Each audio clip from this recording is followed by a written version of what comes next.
বন্ধুরা প্রথমে তোমরা এই ভিডিওটা দেখো, তারপর লেজেন্ডের করা লেজেন্ডারি কমেন্টগুলো পড়বো। চলো হালকা করে জল জিরা দিয়ে ছেড়ে দেবো। মার্কা যদি হয় আমার দেওরের ঠোঁট, আমি একলাই দেবো 80 কোটি ভোট। ইস দেওর I love you go.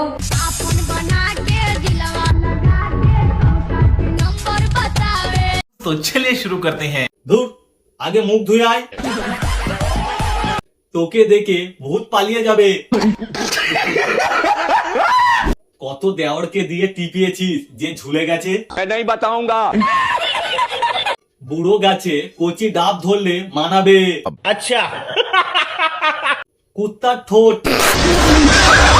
Light জ্বালিয়ে ভিডিও কর, আমি দেখতে পাচ্ছি না। তোমার মুখটা আয়নায় দেখেছো? ये बड़ी अच्छी बात कही आप। ঠোঁট দুটো দেখে মনে হচ্ছে যেন আমের মতন চোষা যাবে। কি করছো বন্ধুরা? ফলো বাটন ভেঙে দাও মেরে। ফলো করে নাও।